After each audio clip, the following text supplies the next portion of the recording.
তবু আমি সকালের প্রোগ্রামগুলো সব ক্যান্সেল করেছি বাধ্য হয়ে। আপনাদের এগুলো তো আর ক্যান্সেল করতে পারি না। আমি কোন জায়গায় মানুষ কি অবস্থা আছে। আমি ভোটে না দাঁড়ালেও আপনারা কি আমাকে চেনেন না? আমার গান আপনারা শোনেননি? ফোনে টিভিতে শুনেছেন তো নাকি যে অসীম সরকার নামে একজন মানুষ আছে? ঠিক তো নাকি? বাহ, এতেই আমার আনন্দ। আমার বিশ্বপ্রিয় মোদীজি, তিনি আমার উপর এবং আপনাদের ভরসা রেখে আপনাদের উন্নয়নের জন্যই আমাকে কিন্তু এখানে টিকিট দিয়েছে। দল চিন্তা করেছেন যে অসীম সরকার, সে 3 বছর এমএলএ আছে হরিণঘাটায়, তার একটি কালির দাগও নাই।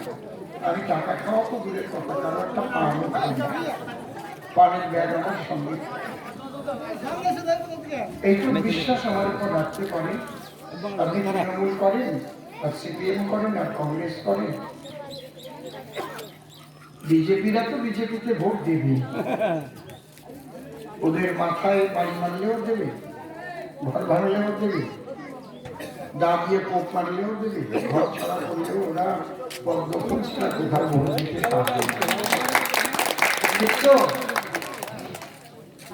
কিন্তু আমার বক্তব্যটা আমি সেই সাধারণ জন, একটু কোনটা কমবে, সোয়েট কমবে, কোনটা একটু কমবে, বেশি হচ্ছে একটু, কোনটা একটু কমেছে, বেশি দূরে হয়েছে, ঝট করে চাপ দিয়ে দিয়েছে, এক এক চুল করে কমাতে শেখো, আমার কাছ থেকে এগুলো শেখো।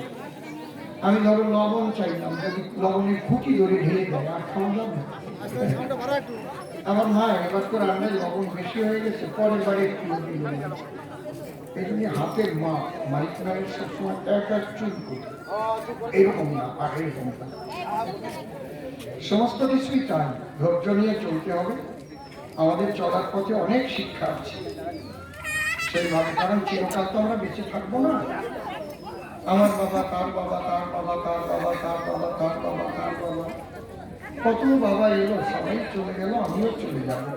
তাই যে কটা দিন জগতে থাকি যেন সততা নিয়ে থাকতে পারি, একটু আশীর্বাদ করবেন। জয় পরাজয় জনগণের ইচ্ছা, কিন্তু কোনো কারণেই যেন আমার সততা নষ্ট না হয়, এই আশীর্বাদ আপনাদের কাছে আমি ভিক্ষা চাইছি। এইটা আমার প্রথম কথা।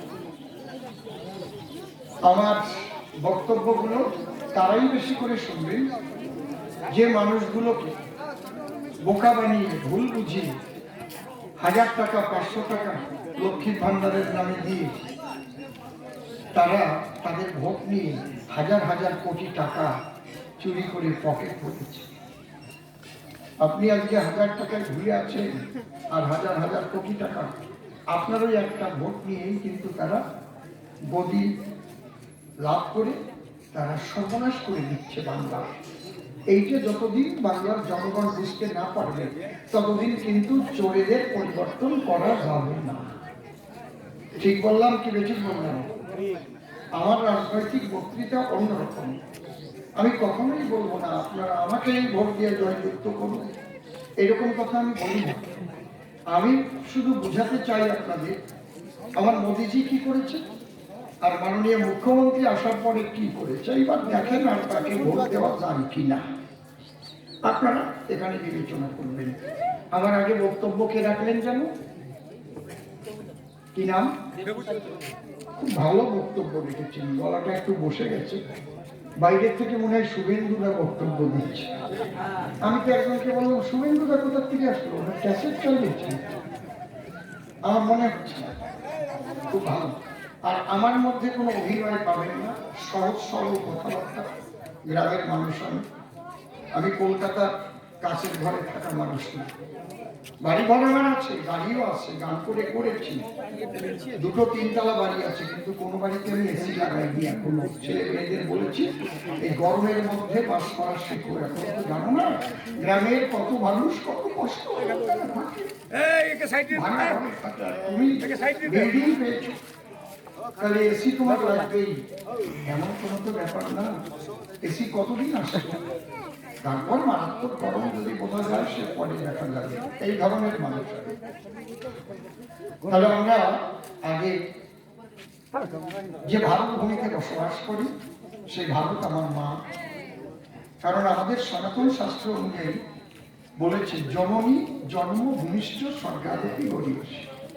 আমি যে গর্ভে জন্ম নিয়েছি সেই মা এবং আমার যে জন্মভূমি যে মাটি, এই মা এটা স্বর্গের চাইতেও শ্রেষ্ঠ। এই জন্য আমরা কি বলি, ভারত মাতা কি। সবাই জোরে জোরে বলো, ভারত মায়ের জয় দাও। ভারত মাতা কি, ভারত মাতা কি। আর আমাদের প্রথম অবতার মর্যাদা পুরুষোত্তম। আমাদের সত্যযুগে অবতার ছিলেন নারায়ণ, কিন্তু বিশেষ করে নারায়ণের কিন্তু চারখানা হাত, তাই না? ঠিক তো নাকি? শঙ্খ চক্র গদা পদ্ম। আর আমরা দুই হাতওয়ালা ভগবান পেয়েছি কিন্তু রামচন্দ্রের থেকে। তার আগে আমরা দুই হাতওয়ালা আমাদের মতো ভগবান পাই না, কি ঠিক কিনা? যদি ভগবানের বেশি হাত থাকে, বেশি চোখ থাকে, বেশি মাথা থাকে, কেমন আমাদের সাথে মেশে না, কেমন? ঠিক বলছি তো নাকি? এই জন্য শ্রীরামচন্দ্রকে বলা হয় প্রথম পুরুষ আকার, তিনি রঘুবংশে জন্ম নিয়েছিলেন রামচন্দ্র। তাই আমরা আমাদের প্রথম অবতারের জয় দিই, সেই রাম কৃষ্ণ হলেন, সেই কৃষ্ণ চৈতন্য মহাপ্রভু হলেন, তাই তো নাকি? এই জন্য আমরা কি বলি, জয় শ্রীরাম, জয় শ্রীরাম, জয় শ্রীরাম। আমি কিন্তু দুটো ব্যাখ্যা করে বললাম, তারপরেও রামের জয় দেওয়ার কারণ আছে। রাম রাজত্বে মানুষ খুব শান্তিতে বাস করেছিল। রামচন্দ্র ভল্লুক বানর সমস্তকে একাকার করে তার ভক্ত করে ফেলেছিল, ঠিক কিনা? তার বড় ভক্তের নাম কি? সবচেয়ে বড় ভক্তের নাম কি? হ্যাঁ বলো, জোরে জোরে বলো। হ্যাঁ, আমাকে তো প্রণাম করা নেই, ঢোকার সময় তো হনুমান মন্দির। তো ধন্যবাদ জানাই আপনাদের। রাম মন্দির যদি ভারতবর্ষে 1000 থাকে, হনুমান মন্দির 1 লাখ আছে, 100 গুণ বেশি। কেন? ভগবান বলছেন আমার হতে নাম বড়, নাম হতে আমার ভক্ত। এবং সেই ভক্ত বুক চিরে ভক্তির দ্বারায় রাম সীতার যুগল মুক্তি দেখিয়েছিলেন, ঠিক তো? তাহলে ভাবুন, এই জন্য আমরা হনুমান চালিসা পড়ি, হনুমানের জয় দেই, রামের জয় দেই। রাম রাজত্বে মানুষ খুব শান্তিতে বসবাস করত, একেবারে উচ্চতলা থেকে নিম্নতলা পর্যন্ত। রামচন্দ্র অন্যায়ের বিরুদ্ধে যুদ্ধ করেছে, ঠিক আছে তো? আর আমাদের এই বাংলায় একটা দল আছে, আঞ্চলিক দল, যাকে বলে আঞ্চলিক দল, মানে একটা অঞ্চলে যাদের প্রভাব অঞ্চল ভিত্তিক। আর আপনারা কোন দল করেন? সারা পৃথিবী জুড়ে যার প্রভাব, ভারতীয় জনতা পার্টি। আমার মোদিজি, বিশ্বপ্রিয় মোদিজি, এটা বুকটা ফুলিয়ে ওঠে, কেমন না? ঠিক কিনা? জয় শ্রীরাম। তৃণমূলের কেউ আমেরিকায় গিয়ে বলুক তো আমি তৃণমূলের নেতা, কেউ শুনবে তার কথা? কিন্তু ভারতীয় জনতা পার্টির কেউ যখন যায় না, মোদিজি, এটা আলাদা ব্যাপার। তার কারণ আছে, এমনি না। আরে মানুষ 4টে গুণের জন্য মানুষের কাছে পরিচিত হয়, বেঁচে থাকে। সাম, দান, ভেদ, দ্বন্দ্ব। সাম মানে সবাইকে সমানভাবে ভালোবাসা। আমার কথাগুলো ভালো করে শুনুন, তাহলে আপনাদের কল্যাণ হবে, মঙ্গল হবে, মনে থাকবে। সমানভাবে ভালোবাসা, ব্রাহ্মণ, ক্ষত্রিয়, বৈশ্য, শূদ্র, হাড়ি, মুচি, দোল, চন্ডাল, বান্দর, হনুমান, যা আছে এই সমানভাবে ভালোবেসেছে কে? তার নাম কি? রামচন্দ্র। দেখেছেন ব্যাপারটা কি? দানবীর হয়, তাহলে সে কিন্তু জগতে মানুষের কাছে চিরস্থায়ী থাকে। যেমন দানবীর হরিশ্চন্দ্র, দাতা কর্ণ, কি যে দুটো নাম বললাম, ঠিক বলছি তো নাকি? এই গ্রামে যদি এমন একজন মানুষ বাস করে যার অনেক টাকা আছে, গরিব মানুষ বিপদে পড়লেই সে কিন্তু তার কাছে গিয়ে দাঁড়ায়। কারো মেয়ে বিয়ে হলে 50,000 লাগলে দেয়, কেউ না খেয়ে থাকলে সেখানে তাকে গিয়ে খাবার কিনে দেয়, কোথাও কীর্তনাদি হলে, অনুষ্ঠান হলে সে সবচাইতে বেশি টাকা দেয়। তাহলে সেই লোকটা মারা গেলে কিন্তু সবাই কাঁদে, ওই মানুষটা নাই গো, ওই মানুষটা থাকলে আমাদের এই বিপদটা হতো না। ঠিক বলছি কি? সামদান। আর এক ধরনের মানুষ আছে ভেদ, শুধু ভেদ বুদ্ধি করে, সবাই একসঙ্গে মিলেমিশে থাকতে চায় আর শুধু কুট বুদ্ধি দিয়ে দুই ভাগ করে আছে না সমাজে? আছে কিনা? দেখবেন আপনারা যখন ভালো ভালো কথা বলবেন, মাঝখানে একজন চার দোকানে এসে হাজির হবে একদম, আচ্ছা চুপ চুপ করবো, আমার জানা আছে, তোমার মধ্যে যে আমার জানা আছে, বুঝলে তো? আসলে দেখবেন ওখানে এসে ঝামেলা পাকাবে। এইগুলো করে করে নারদ মার্কা মানুষ, এই নারদ ছিল দেবতাদের মধ্যে ওই ঝামেলা পাকার কয়েকজন ভক্ত। সাম দান ভেদ আর দ্বন্দ্ব, বড় বড় লাঠিয়ার, বড় বড় সৈনিক, তাদের কিন্তু মানুষ মনে রাখে। জেন চৌধুরী যখন পাকিস্তানের সঙ্গে যুদ্ধ হয়েছিল 1965 সালে, আমেরিকা পাকিস্তানকে ট্যাঙ্ক দিয়েছিল, তখন আমরা ট্যাঙ্ক দেখিও নাই। ভারত ট্যাঙ্ক জলের উপর দিয়ে চলতে পারে, জঙ্গল কেটে এগিয়ে যায়, ওই চাকা যে চেন, মারাত্মক ব্যাপার, বুঝতে পারছেন? ভারত চিন্তায় পড়ে গেল। তখন জেন চৌধুরী বলেছিল চিন্তার কোনো কারণ নেই, একটা সিগারেট খেতে যত সময় লাগবে তত সময়ের মধ্যে ওই ট্যাঙ্ক আমি ধ্বংস করে দেব। তখন মাইন ফিট করে রাখলো, মাইন। বুঝতে পারছেন কি বলছি? আমেরিকা অবাক হয়ে গেল, ট্যাঙ্কগুলো উড়ে উড়ে যেতে লাগলো, সব বাস করে। শুধু শুধু ভারত জয়লাভ করেছিল, এই মানুষগুলো আমাদের কাছে অমর করে আছে। মাতঙ্গিনী হাজরা গুলিতে বুক তাল করে দিয়েছিল হাজরা, তবুও বন্দে মাতরম সে বলে ছেড়েছে। ক্ষুদিরাম, বিনয়, বাদল, দীনেশ, মাস্টারদা, সূর্য সেন, বাঘা, জ্যোতি, এদের মানুষ ভোলে না, শক্তিশালী, তবে শক্তিটা যেন সৎ পথে দেয় হয়। আমার শক্তি থাকলেও আমি ভোটের সময় ভোট লুট করলাম, পিস্তল দেখালে, ও সালারা হচ্ছে জানোয়ারের চাইতে খারাপ। ঠিক বলছি না নাকি? সিধু কানু, শক্তিটা যেন সৎ পথে ব্যয় হয়। তুমি বুঝতে পারছেন? দেশের জন্য, মানুষের জন্য, তাহলে মানুষটাকে মনে রাখে। এই জন্য যে কথাগুলো আমি বলতে যাচ্ছি, আমাদের মুখ্যমন্ত্রী তিনি একটা ধ্বনি তুলেছেন, কি আমরা বলি ভারত মাতা কি জয়, জয় শ্রীরাম। এই জয় শ্রীরাম বললে ওনার গালাগালি, আমাকে গালাগালি, আমাকে গালাগালি দিল। সে কিন্তু বলেছে জয় শ্রীরাম, এটা গালাগালি। এখনো যে হিন্দু সমাজের মানুষ এই মাননীয় মুখ্যমন্ত্রী তৃণমূলে ভোট দেয়, আমার লজ্জা, আমার লজ্জা করে যে কি বুঝে ভোট দেয়। রাম নামে যার গালাগালি হয়, উনি কি বলে জয় বাংলা, কত বড় হ্যাংলা। জয় বাংলা ধ্বনিটা কে তুলেছিল তো? তোমরা বলি দাও দিন, কে জানো না? আরে বঙ্গবন্ধু শেখ মুজিবুর রহমান। তা তুমি ওখান থেকে হাওড়া করে নিয়ে আসবে কেন? ভারত মাতা কি জয় বলতে তোমার অসুবিধাটা কোথায়? ঠিক ঠিক বললাম না বেঠিক বললাম? উনি বলবে না, তার মানে ওনার মনের গোপন ইচ্ছা মনে হয় এই পশ্চিম বাংলাটাকে ওই বাংলার সঙ্গে মিশিয়ে আবার একটা পাকিস্তান তৈরি করবে। বুঝতে পারছেন? আমার মনে হচ্ছে, কারণ ওনার যে হাকিম সাহেব কলকাতা, ওনার পুরো নামটা তো আপনারা জানেন তো নাকি? উনি কিন্তু একদিন বলে ফেলেছিলেন যে কলকাতাকে মিনি পাকিস্তান বানিয়ে দেবো। ঠিক কিনা? ঠিক বলছি তো? তাহলে ওনার উদ্দেশ্য খুব বেশি ভালো না। আমরা বলি ভারত মাতা কি জয়, আর উনি বলেন জয় বাংলা। যাক বলুক গিয়ে, এইবার আপনারা কাকে ভোট দিবেন? ভোটটা কাকে দেবেন? এই ভোটটা কিসের ভোট? এই ভোটটা কি অঞ্চল প্রধান তৈরি হবে নাকি? এই ভোটে কি মুখ্যমন্ত্রী তৈরি হবে? এই ভোট হবে প্রধানমন্ত্রী নির্বাচনের ভোট, ভারতকে শক্তিশালী করার ভোট।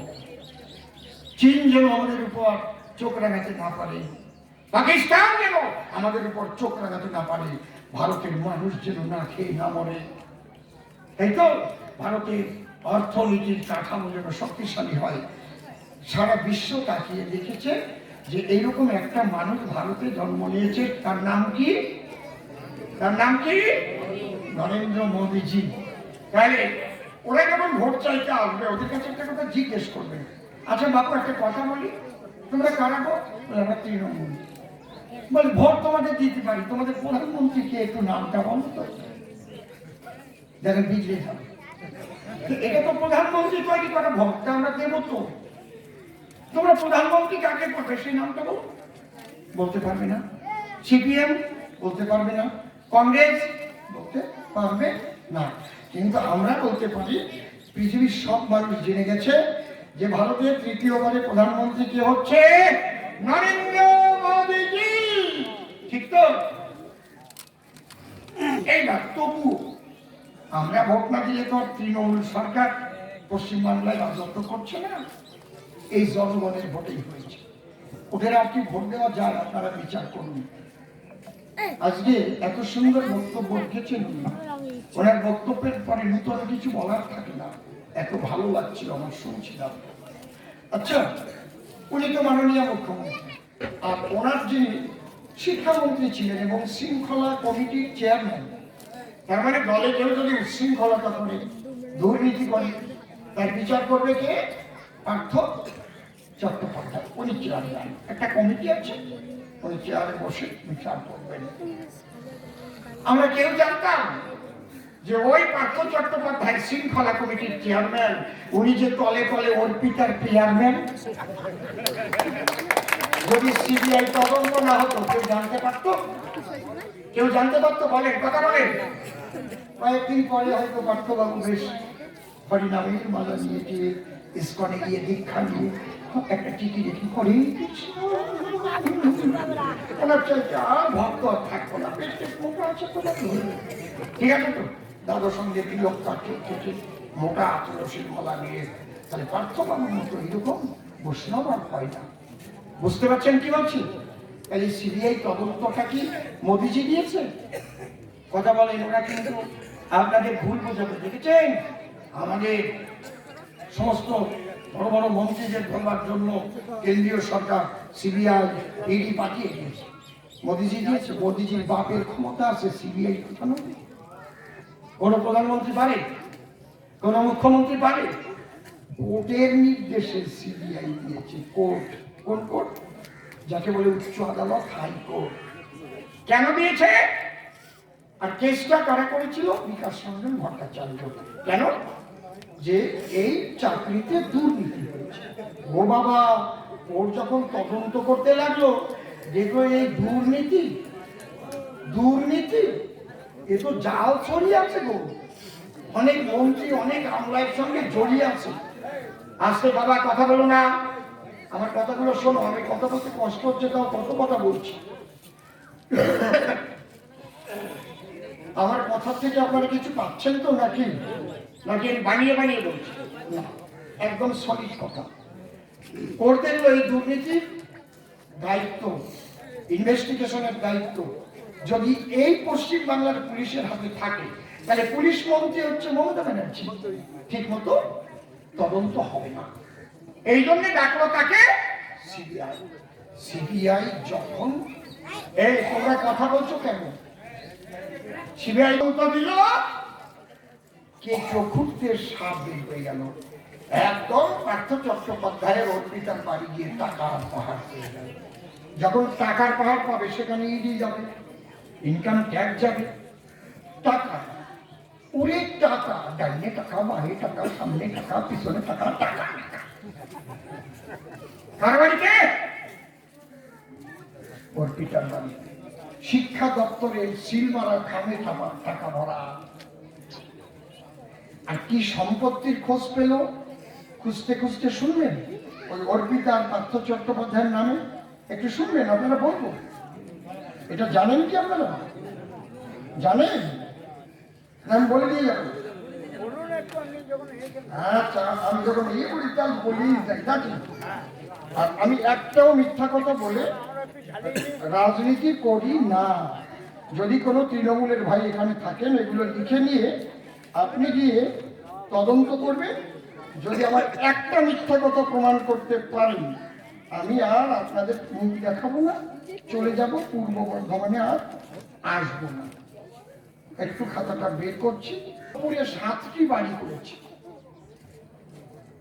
হয়তো কোনো বাড়িতে ওনার চোখ থাকবে, কোনো বাড়িতে কান থাকবে, কোনো বাড়িতে পায়ের আঙুল থাকবে, কোনো বাড়িতে অন্য কোনো অঙ্গ খুলে রাখবে। কি করবে ভগবান জানে, কোন কাজে লাগে। বোলপুরে 7টি বাড়ি, শান্তিনিকেতনে 4000 স্কোয়ার বর্গফুট জমি, ডায়মন্ড সিটিতে 4টি ফ্ল্যাট। কোথায় হাত দিলে আবার? ডায়মন্ড সিটিতে 4টি ফ্ল্যাট, ঠিক আছে। বেলঘরিয়া ক্লাব টাউনের 4টি ফ্ল্যাট। রেকর্ডিং করে নিয়ে যান, তৃণমূলদের বলবে রসিম সরকার বলে গেল। আরে আমার জয় পরাজয় যা হোক, মানুষের কাছে আমি সত্যটাকে তুলে ধরতে এসেছি। তোমরা চিন্তা করবে কাকে ভোট দেবে। আমি কেন বলবো আমাকে ভোট দাও? চোরকে ভোট দেবে না সৎকে ভোট দেবে, তোমরা বেছে দেবে। আমি কেন বলবো? এই পথ যদি তোমাদের না থাকে, সারা জীবন দাসত্ব করতে হবে, চোরেদের দাসত্ব করতে হবে। তোমার ভোটাধিকার দিয়ে গেছে না বাবা সাহেব আম্বেদকর? প্রধানমন্ত্রীর ভোটের দামও যা, রাষ্ট্রপতির ভোটের দামও যা, আমাদের গ্রামে ক্যাতরার মার ভোটের দাম তাই। একটা ভোট দিয়ে আমরা উল্টাই দিতে পারি। এই শক্তি হাতে পেয়ে তোমরা এই শক্তি সব জায়গায় ব্যবহার করবে না নাকি? যারা যারা এতদিন তৃণমূলে ভোট দিয়েছ, শুনে নাও আজকে চোরেদের কিভাবে তোমরা রেখেছ, পুষিয়ে পুষিয়ে রেখেছ।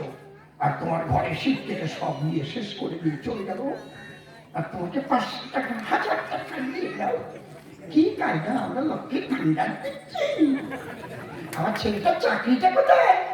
আমার ছেলেটা যে বিয়ে পাস করে পথে পড়ে কাঁদছে, ব্যাপারটা কি? মাকে ঘুষ দেওয়া হচ্ছে কি? বুঝতে পারছেন কি নাকি? বেলঘরিয়া ক্লাবে 4টি ফ্ল্যাট, বরানগরে 1টি ফ্ল্যাট, নিউ টাউনে 2টি ফ্ল্যাট। নিউ টাউনে একটা ফ্ল্যাট কিনতে গেলে 1.5 কোটি টাকা লাগে। বরানগরে 1টি ফ্ল্যাট, কসবায় 1000 স্কোয়ার ফুট আর একটা ফ্ল্যাট। সোনারপুর 1টি বড় বাড়ি, জঙ্গিপাড়ায় বিশাল বাগান বাড়ি, পিংলায় 95 কোটির স্কুল, বারুইপুর 15 বিঘা জমি, বাঘাযতীনে 12,000 বাই 240 বর্গফুট জমি, সুন্দরবনে রিসোর্ট। টপা টপা ওদের নিয়ে যাবে না সুন্দরবনের মধ্যে, আলাদা আমেজ। আই লাভ ইউ, কত কায়দা, কত কায়দা। ওখানে মানুষের মধ্যে থাকবে, সুন্দরবনে যাবে না সুন্দরী। এবার জেলের মধ্যে গিয়ে চেহারাটা কি হয়েছে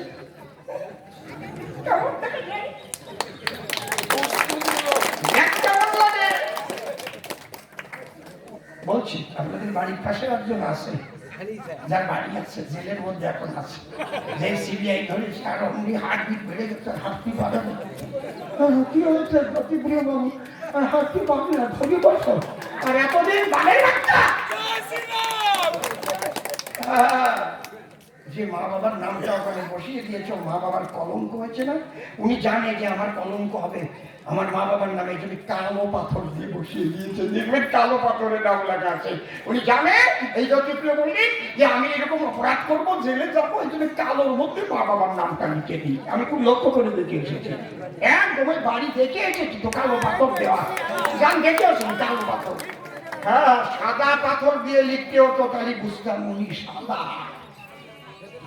কি প্রথম থেকে উনি জানেন?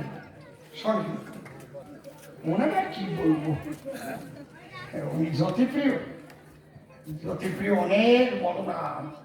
উনি হচ্ছেন রেশম চুরি প্রিয়। বালু বালু। সুন্দরবনের রিসোর্ট, বানতলায় 10 বিঘা জমি, ঝাড়খণ্ডে 24 একর জমি, সিঙ্গুরে ফার্ম হাউস, সচিনে খালিতে রিসোর্ট। বাবা, নেল আর্ট স্টুডিও 3টি, 1,78,000 বর্গফুট জমি, পাপা ইউটিলিটি সার্ভিসেসের নামে 4টি ক্লাব, 31টি এলআইসি দুজনের নামে, এক একটা এলআইসি বাৎসরিক 1.5 কোটি 2 কোটি করে টাকা, মাদুরদহে 6টি ফ্ল্যাট, খাতা ভরে গেছে বলে লিখতে পারিনি, আরো আছে। ওনার বাপের টাকা না। আর আপনাদের কত দিয়েছে? মায়েদের ১,১২০০ দিয়ে আপনাদের শেষ করে দিচ্ছে, শেষ করে দিচ্ছেন। কি আইন করেছে জানেন? আপনার ছেলে যদি হয়তো গরিব মানুষের ছেলে, ভর্তি করতে যাবেন তো আধার কার্ড লাগবে তো। যদি আধার কার্ডে দেখা যাচ্ছে যে ৮ বছর বয়স হচ্ছে, তাহলে কোনটা এসে ভর্তি করতে হবে? 3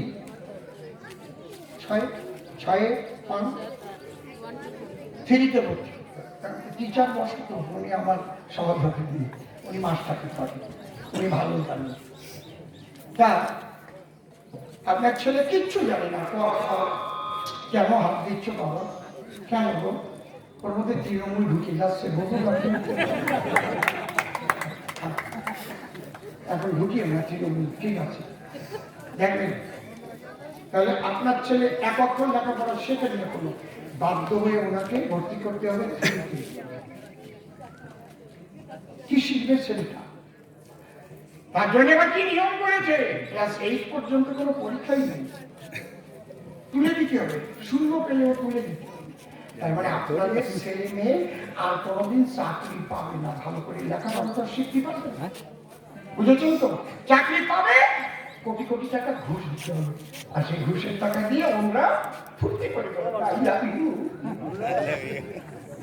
ঠিক তো নাকি? ভুল বললাম? একটা মিথ্যা কথা বলছি, দোহাই ধর্মের, আমি চোখ বলছি, এগুলো মিথ্যা কথা যদি হয় তাহলে আমার চোখ অন্ধ হয়ে যাবে। তাহলে কানে ভোট দিচ্ছেন আপনারা? শিক্ষা দপ্তর, শিক্ষামন্ত্রী সব জেলে চলে গেছে। কাকে ভোট দিচ্ছেন? কেন্দ্রীয় সরকার যে রেশনটুকু পাঠিয়েছে সেখান থেকে চুরি করে ধরা পড়েছে। সে কি আপনাদের গ্রামের মানুষ, এই গ্রামের কলঙ্ক করেছে না? ভোট দেওয়া উচিত এই গ্রামের একটা মানুষের, আর তৃণমূলকে ভোট দেওয়া উচিত। তখন ভোট দেবেন, বলবেন আগে বালুবাবু আগে ওখান থেকে ফ্রেশ হয়ে আসো, তারপর তোমরা ভোট চাইতে। এই হবে না কথা? কি বলেন? তাই তো নাকি? আমরা ভোট দেবো, আমাদের গ্রামে কলঙ্ক দিয়েছে। হ্যাঁ,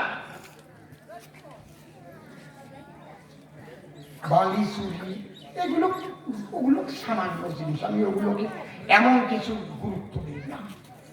বালি চুরি, কয়লা চুরি, গরু পাশা, মেছো কেষ্ট, মেছু আগে মাছ বিক্রি করে খেত না।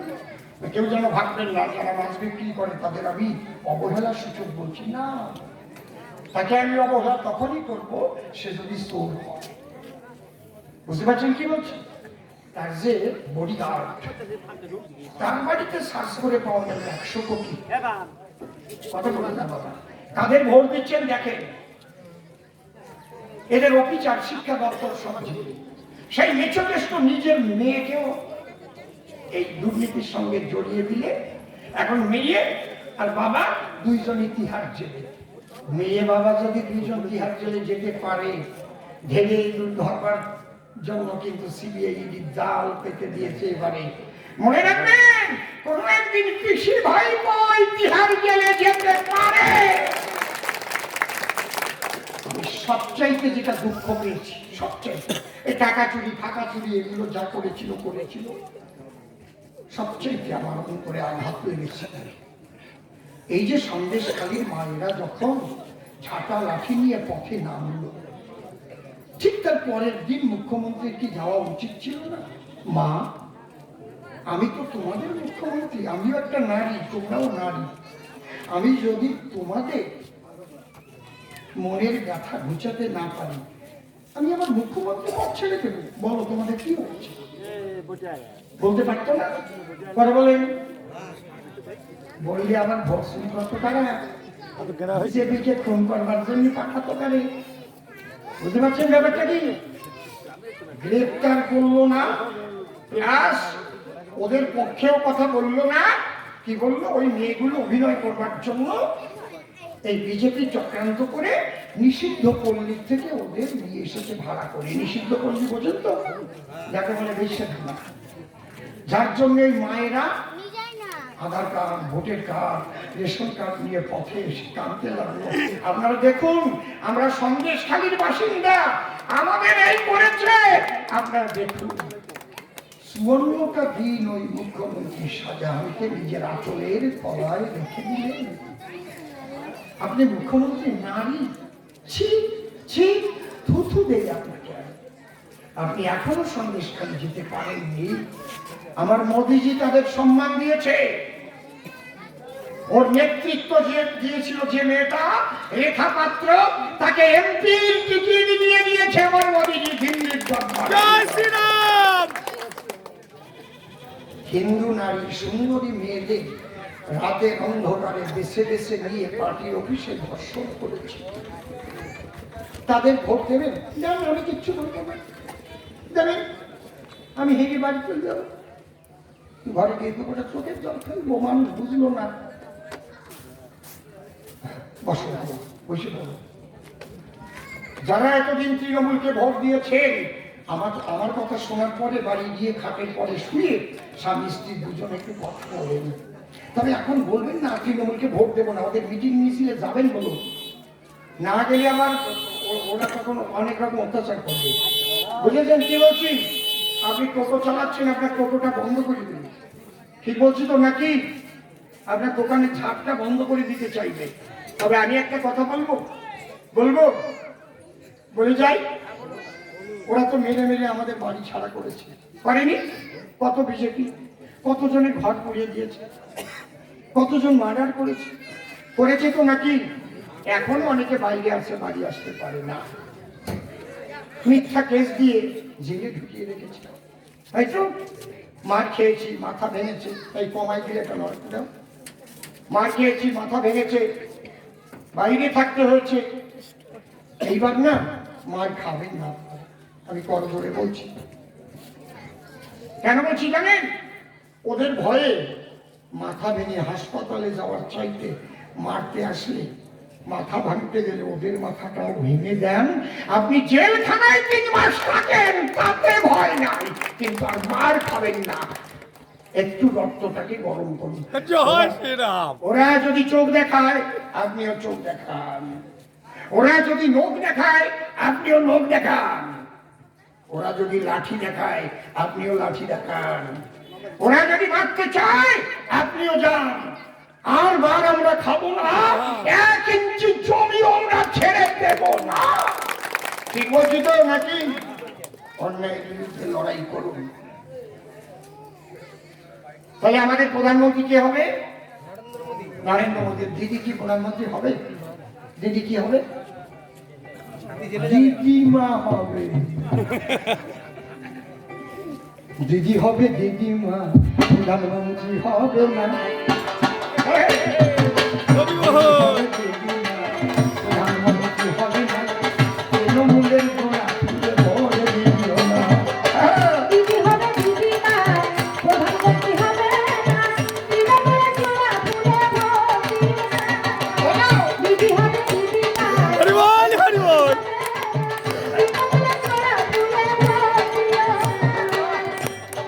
যেদিন দিদি প্রধানমন্ত্রী হবে, সেদিন হুলু বিড়াল বাচ্চা দেবে।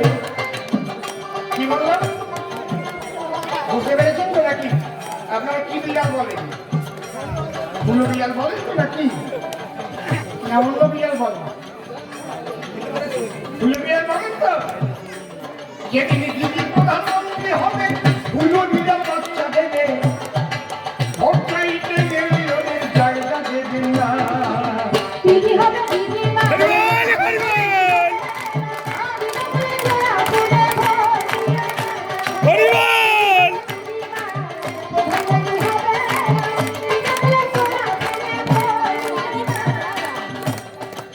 আমি কিন্তু মাননীয় মুখ্যমন্ত্রী মমতা বন্দ্যোপাধ্যায়ের দোষ দিতাম না,